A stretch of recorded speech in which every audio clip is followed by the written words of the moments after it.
What's really happening in Pakistan? Ladies and gentlemen, a big admission that was made by the Pakistan Foreign Minister earlier with regards to the TRF. General Rajan Kochar, that's the big admission. We've always said that there is evidence. Today, the Foreign Minister has made the admission that yes, TRF, Lashkar-e-Toiba, they are very much part of the jihadi system that was built over the last few years. You see, it is a known fact. TRF has been a part of a terrorist organization, Lashkar-e-Toiba in Pakistan.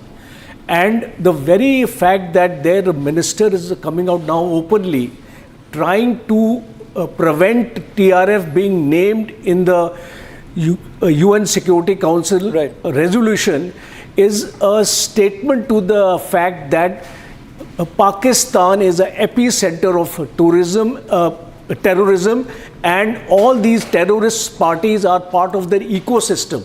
I would also like to take back your attention to the statement of the defense minister a few days back, who openly admitted that Pakistan was sponsoring terrorism for the last 30 years. Right. He named America and Great Britain as part of their process. So you can imagine that with these kind of statements coming along, do we need any proof to show to them? General Datta, if I can also quickly bring you in as a special forces person, the last few developments that have taken, last few days, take a look at what's happening at the LOC, speculative firing.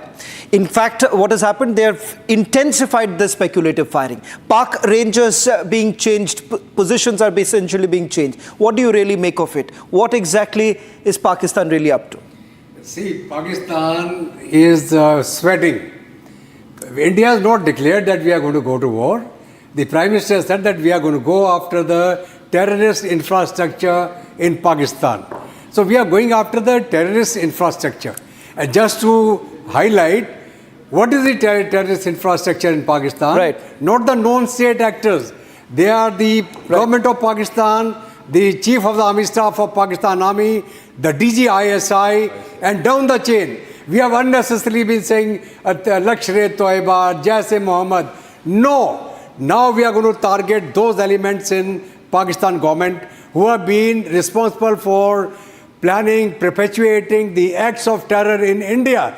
So this time it is the whole of India response in which the government is going to tackle at all levels, militarily, politically, economically, and internationally. And we are going to now make you pay for your deeds. It is the Pakistani state we are going after now. Wing Commander Praful Baksha, I want to talk about the Air Force capabilities here. Just a day before yesterday, you've had the Pakistani Air Force Chief saying that we're going to carry out air exercises. Our fighter jets will be airborne. There are changes that are taking place in Skardu. What do you really make of it as far as their so-called air power is concerned? See, their air power is absolutely convinced that the striking power of Indian Air Force is far superior to them. So they are depending upon the air defense aspect of theirs. What makes us better than them? No, they are not better than us. No, I say what makes us better than them? Striking power is better. We can strike deep into it. And how deep? Precision if striking, people want to know is, can today, the bigger concern is that it's no longer about terror launch pads. That's well within our range. No. Can a Bahawalpur, for example, the Jaish headquarters, can also that be our target? Can the Indian Air Force actually go ahead and target? Absolutely. Is that a possibility? Bahawalpur can be not only be targeted, aircraft targeting Bahawalpur can be diverted elsewhere also. It has enough range and it can be done. We have got the tactical method of refueling. There will be no problem when you have 12 Mirages flying, in a square and reaching Balakot with so much of flying at low level. Where is the problem? So that is what is unnerving Pakistan, and that is why Pakistan is getting worried about it. But they cannot do anything more than this. They have to face it now. Now they have put their head in the into the drum hole, and the hammer is going to fall on them. So that they know very well. Colonel Rohit, it's no longer going to be the terror launch pads. No one is going to be really satisfied with it because this is going to go on. When you say the entire ecosystem has to be dismantled, the entire terror ecosystem has to be dismantled, what does that mean? So quite simply, it means at the strategic level or a geopolitical level, You have to isolate Pakistan beyond what we have achieved in the last 10 years. You have been doing that. You've You have been been doing that. isolating Pakistan. So many are asking this question, what this time? Yeah, this What time. is it going to, what will ensure that we are not going to lose any more innocent lives?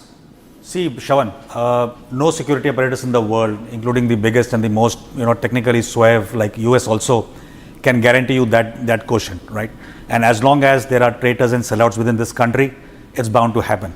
You also correlate that what's happened to the immigration system and how the people are being pushed through the border. I mean, so many thousands of people from Pakistan are in India.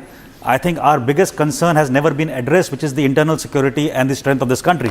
So that is going to be addressed in a very big way. So you will see a lot of NRC, you will see a lot of verification, you will see a lot of people being pushed out of this country who are of that mindset. But what about Pakistan? Pakistan will pay. So I think what our strategy should be, I'm not speaking for the government of India.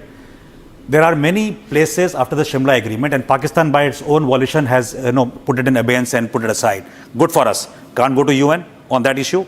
And we have all the mandate in the next 3.5-4 years to pick up all the key terrain which we gave away after capturing in 71 and take it back slowly and surely. So whatever level of attack and coordination in the tri-services is something which is going to happen in the 3-4 years. That is going to be a continued response. It's not going to be any more, like those, firing some ammunition every night, which happens regularly. It's not going to be one Balakot strike and off. I think it's going to be a very sustained operation. And that is why you see, whatever we are planning, this time we are planning ahead in terms of logistics and also creation of the citizen strength. You saw RSS chief meeting the Prime Minister immediately after the CCS meeting last evening. Those are the conditions. You are the CCA meeting as well today. I'm not too sure if it's happened or not while we are in studios. I think these are all the assessments, options. There's a cost to it. There is a force application to it, and it's going to be applied to Pakistan.